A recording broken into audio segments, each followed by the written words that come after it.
నిజామాబాద్ జిల్లా బోధన్ సర్కిల్లో forgery manual చలన్ల issue మీద గరమయ్యారు ముఖ్యమంత్రి కేసీఆర్. ఇలాంటి వాటిని తీవ్రమైన నేరంగా చూడాలన్నారు.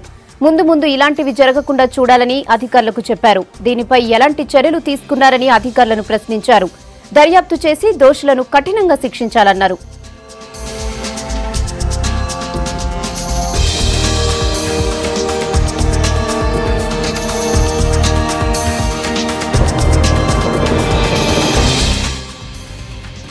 ప్రగతి భవన్ లో వాణిజ్య పన్నుల శాఖపై సమీక్ష చేశారు ముఖ్యమంత్రి. మంత్రి Etela Rajender, CS SP Singh, DGP Anurag Sharma, CMO అధికారులు, వాణిజ్య పన్నుల శాఖ కార్యదర్శి సోమేష్ కుమార్ ఈ మీటింగ్ కు అటెండ్ అయ్యారు.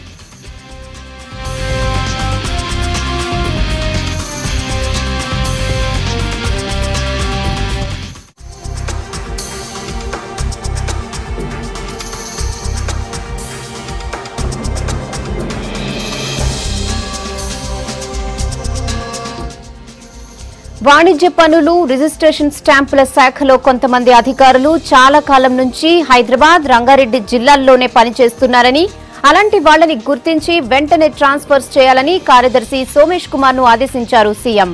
రాష్ట్రానికి మంచిగా ఆదాయం తెచ్చిపెట్టే వాణిజ్య పన్నుల శాఖ మంచిగా పనిచేయాలన్నారు సీఎం.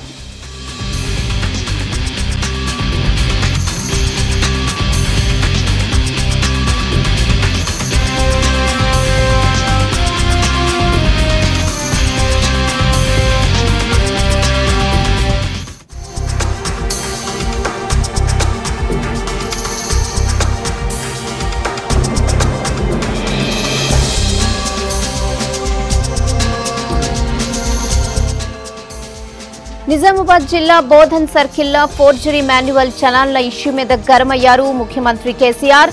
ఇలాంటి వాటిని తీవ్రమైన నేరంగా చూడాలన్నారు. ముందు ఇలాంటివి జరగకుండా చూడాలని అధికారులకు ఆదేశించారు. దీనిపై ఎలాంటి చర్యలు తీసుకున్నారని అధికారులను ప్రశ్నించారు.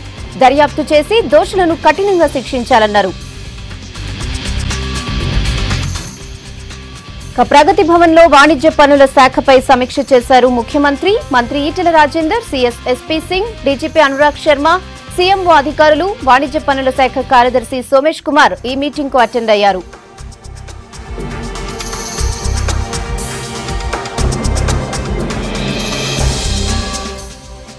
వాణిజ్య పన్నులు, రిజిస్ట్రేషన్ స్టాంపుల శాఖలో కొంతమంది అధికారులు చాలా కాలం నుంచి హైదరాబాద్, రంగారెడ్డి జిల్లాల్లోనే పనిచేస్తున్నారని, అలాంటి వాళ్లని గుర్తించి వెంటనే ట్రాన్స్ఫర్స్ చేయాలని కార్యదర్శి సోమేష్ కుమార్ ను ఆదేశించారు సీఎం.